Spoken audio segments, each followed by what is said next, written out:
푸른빛 나무 아래 그늘진 언덕 위에 그림자 춤춘다. 강호의 길은 멀고 끝이 없건만 검은 별이 뜨면 운명은 시작돼.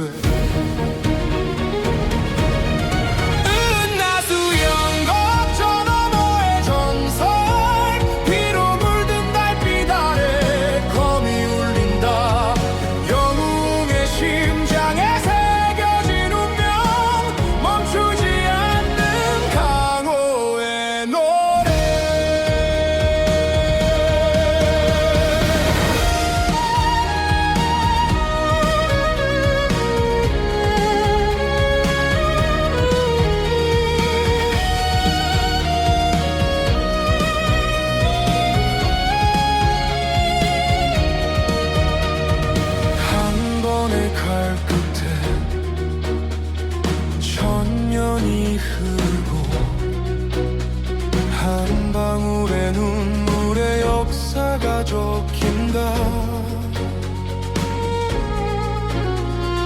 흐르는 구름처럼 떠도는 영혼들. 강호는 묻지 않는다. 이름도 없다고. 달빛이 비추는 강호의 길. 바람이 속삭이는 은밀한 비밀. 검과 검이 부딪히는 찰나 속에 운명은 춤추고 전설은 이어진다.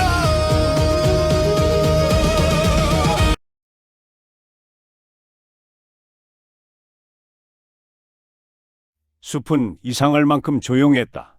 바람이 멎은 것도 아니고 부는 것도 아니었다.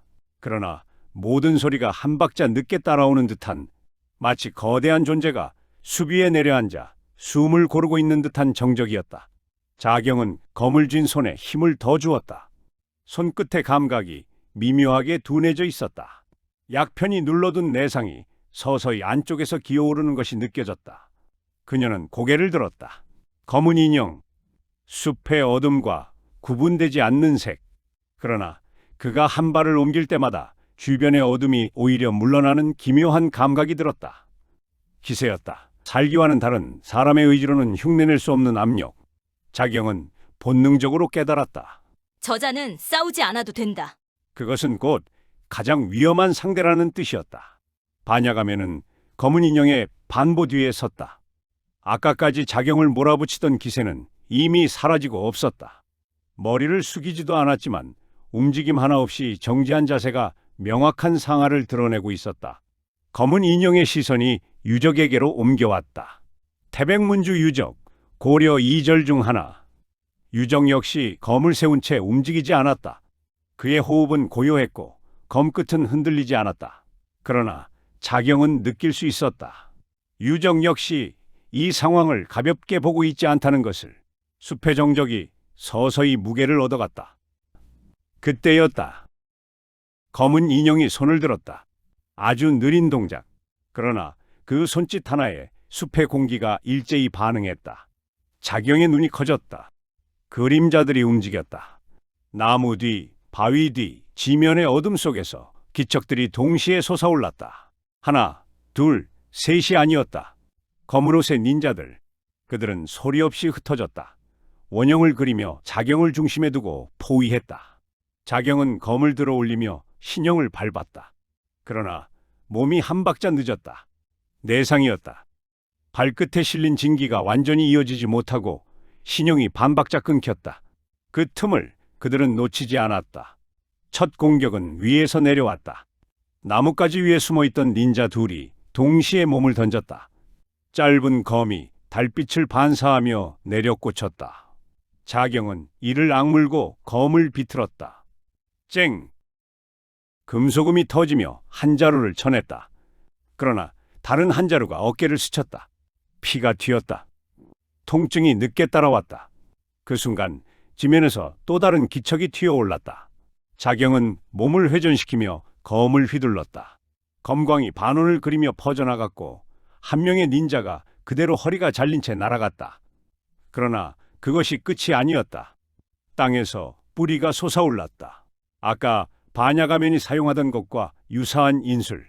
자경의 발목이 잡혔다. 젠장! 그녀는 진기를 몰아 뿌리를 끊어냈다.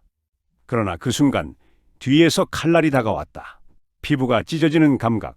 자경의 숨이 거칠어졌다. 유적은 그 광경을 보고도 움직이지 않았다. 검을 쥔 손만 아주 조금 조였다. 그의 시선은 여전히 검은 인형에게 고정되어 있었다. 저자가 움직이지 않는 한 그 판단은 틀리지 않았다. 검은 인형은 여전히 싸우지 않았다. 마치 결과를 이미 알고 있다는 듯 그저 전장을 내려다보고 있을 뿐이었다. 자경은 물러났다. 물러나며 검을 휘두르며 버텼다. 그러나 분명했다. 이대로 가면 죽는다.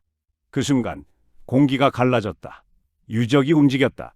그의 발이 지면을 딛는 소리는 들리지 않았다. 그러나 그가 한 걸음 나아간 순간 숲의 기류가 완전히 뒤집혔다.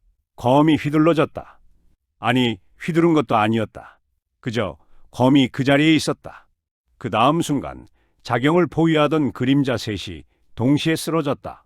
목이 잘린 것도 몸이 찢어진 것도 아니었다. 그들은 그저 움직이지 않았다. 마치 생명이 갑자기 꺼진 것처럼 유적의 검이 다시 한번 움직였다. 이번에는 수평, 공간이 잘려나갔다.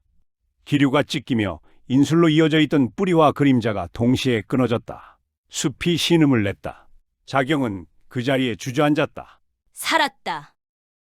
그러나 그것은 유적이 있었기 때문이다. 검이 움직였다. 검이 옆으로 휘둘러졌다. 소리는 낮았고 속도는 느려 보였다. 그러나 맞은 닌자의 무기가 먼저 부서졌다. 철편이 공중에서 산산이 갈라졌고 이어 손목이 비틀리듯 꺾였다. 비명은 그제야 터졌다. 검은 멈추지 않았다. 한 번의 회전, 반 바퀴, 두 번째 닌자의 무릎이 뒤로 접혔다. 내공의 파동도 건풍도 없었다. 그럼에도 닿는 곳마다 관절이 무너지고 균형이 붕괴됐다. 마치 무공이 아니라 사람의 몸 구조를 그대로 접어버리는 듯한 움직임이었다. 닌자들이 몰려들었다. 그들의 검들이 동시에 유적에게 날아들었다. 그는 한 발 옮겼다.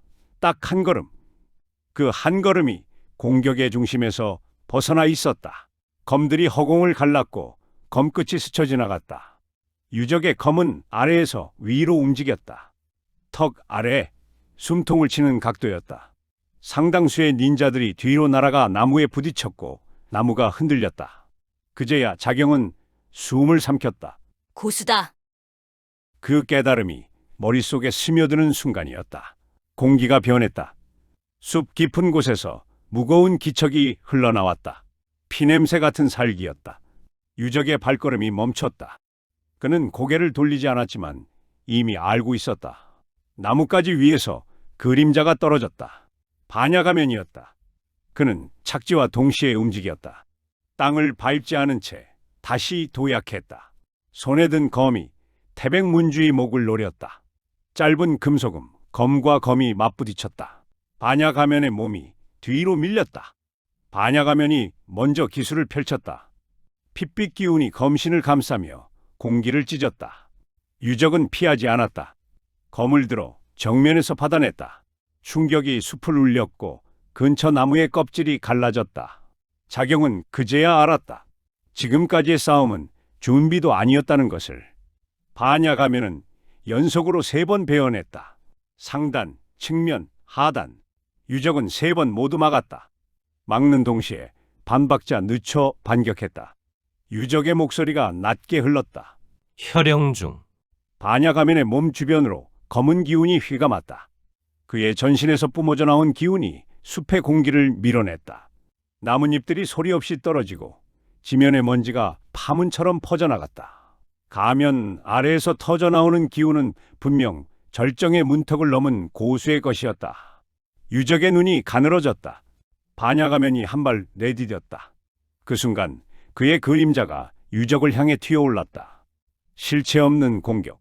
그러나 그림자가 닿은 지면이 마치 잘린 듯 깊게 갈라졌다. 유적은 검을 들어 올렸다. 베지 않았다. 막지도 않았다. 그저 검을 그 자리에 두었다. 그림자가 검 끝에 닿는 순간 공간이 일그러졌다. 검기와 음기가 충돌하며 보이지 않는 파열음이 숲을 찢었다. 자경은 본능적으로 고개를 숙였다. 눈에 보이지 않는 파편들이 그녀의 머리 위를 스쳐 지나갔다. 반야가면이 물러났다. 반걸음. 그러나 그 반걸음이 방금 전까지 그가 서 있던 자리를 깊게 파고들었다. 유적이 검을 휘둘렀다. 느렸다. 그러나 그 느림은 피할 수 없는 느림이었다. 검선이 반야가면을 향해 그려졌다. 반야가면은 두 손을 교차했다. 검선이 그의 앞에서 멈췄다. 아니, 멈춘 것이 아니라 흡수되고 있었다. 가면 아래에서 울리는 낮은 숨소리. 그의 손끝에서 검은 문양이 번져나왔다. 혈영 중의 고위 인술, 기운을 삼키는 술식. 유적의 눈빛이 처음으로 변했다. 호. 짧은 감탄. 그 다음 순간 유적의 검이 둘로 갈라졌다. 하나의 검선이 아니라 겹쳐진 두 개의 검에 흡수되던 기운이 과부하를 일으켰다. 반야가면의 팔이 떨렸다. 그의 몸이 뒤로 날아갔다. 나무 세 그루를 연달아 부수며 멈췄다. 그럼에도 그는 쓰러지지 않았다. 반야가면은 천천히 일어섰다. 가면에 금이가 있었다. 그 틈 사이로 피로 물든 눈동자가 드러났다. 그는 유적을 똑바로 보았다. 반야가면이 손을 들었다. 숲 전체가 응답했다. 지면에서, 나무에서, 공기에서 검은 실선들이 동시에 솟아올랐다. 마치 수십 개의 검이 유적을 향해 겨눠진 듯한 형상. 자경의 숨이 멎었다. 이건 혼자 감당할 수 있는 영역이 아니었다. 그러나 유적은 한 발도 물러서지 않았다. 그는 검을 낮게 내렸다. 그리고 한 걸음, 그 한 걸음에 숲의 모든 기세가 무너졌다. 검은 실선들이 동시에 끊어졌다. 마치 존재 자체가 부정당한 것처럼. 어느새 유적의 검이 반야가면의 목 앞에 멈췄다. 머리카락 한 올 차이.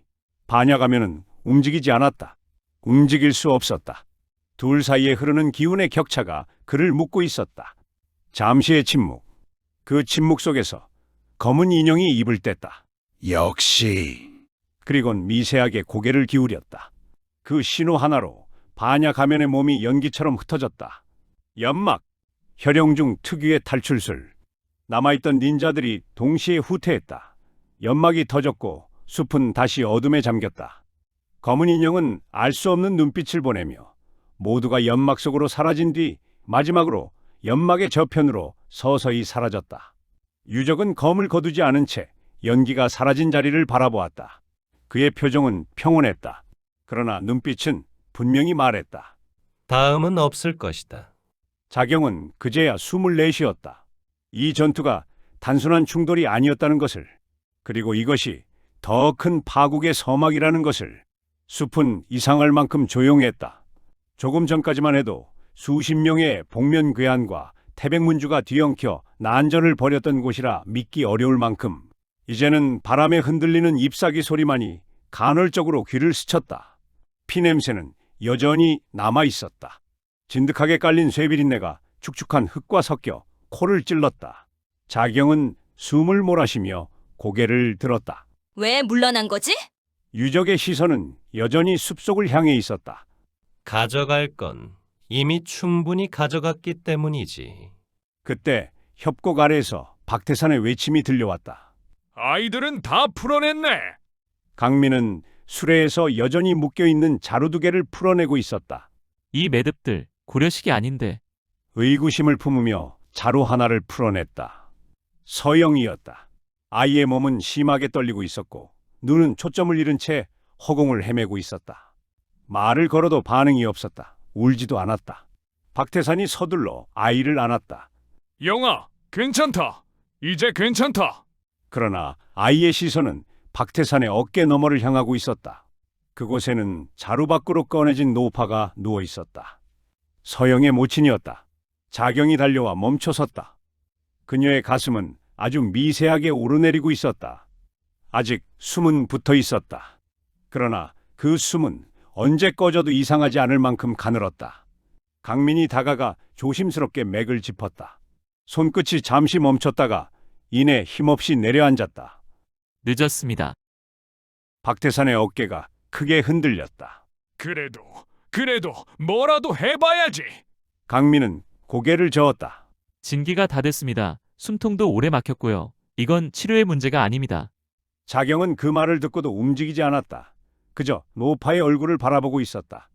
핏기 없는 얼굴, 하지만 눈동자는 아직 흐릿하게 떠 있었다. 노파의 시선이 자경을 향했다. 마치 이미 알고 있었다는 듯. 노파의 입술이 미세하게 움직였다. 자경은 그제야 다가가 무릎을 꿇었다. 그 아이는 내 아들이 아닙니다. 목소리는 바람처럼 가벼웠다. 몰락한 장군의 마지막 핏줄이지요. 노파의 숨이 가늘게 끊어졌다. 이어졌다. 내 남편과 그 아이의 아버지는 전장에서 등을 맞댄 사이였어요. 자경은 아무 말도 하지 않았다. 그저 듣고 있었다. 장성하면 전해주라 했습니다. 노파의 손이 떨리며 허공을 더듬었다. 거치 운막촌 가운데 무덤. 잠시의 침묵. 그 아이만은 전쟁에 쓰이지 않게. 그 말을 끝으로 노파의 손이 힘없이 떨어졌다. 숨이 멎었다. 서영은 여전히 울지 않았다. 아이의 눈에서는 눈물 대신 아무것도 흘러나오지 않았다. 박태산은 이를 악물고 고개를 숙였다. 주먹이 떨렸다. 자경은 그대로 무릎을 꿇은 채 움직이지 않았다. 잠시 후 그는 노파의 시신 앞에 조용히 머리를 숙였다. 그 어떤 의식도 아니었다. 그저 한 사람으로서의 예였다. 도방은 백성을 지킨다. 그 문장이 머릿속을 스쳤다. 그리고 그 뒤를 잇는 말은 끝내 나오지 않았다. 노파의 시신은 제일 큰 은행나무 아래에 묻혔다. 강민이 손수 몸을 정리했고 박태산이 흙을 덮었다. 서영은 잠들어 있었다. 아무것도 모른 채 너무도 깊이. 자경은 무덤 앞에 섰다. 손을 뻗었지만 그 손에는 패명사가 없었다. 허공을 쥔 손이 천천히 떨렸다. 빼앗겼다. 그러나 그 떨림은 곧 멈췄다. 값은 반드시 받는다. 자경의 눈빛이 깊어졌다. 그것은 임무의 눈빛이 아니었다. 사적인 증오도 아니었다. 지워지지 않을 결심이었다. 강민은 멀찍이 서 그 모습을 지켜보고 있었다. 자경이 자신을 바라보자 시선이 잠시 마주쳤다. 여전히 의심은 남아있었다. 그러나 배척은 없었다. 강민은 아무 말 없이 고개를 숙였다. 태백문주는 어느새 사라져 있었다. 그가 남긴 것은 전투의 흔적과 짧은 말뿐이었다.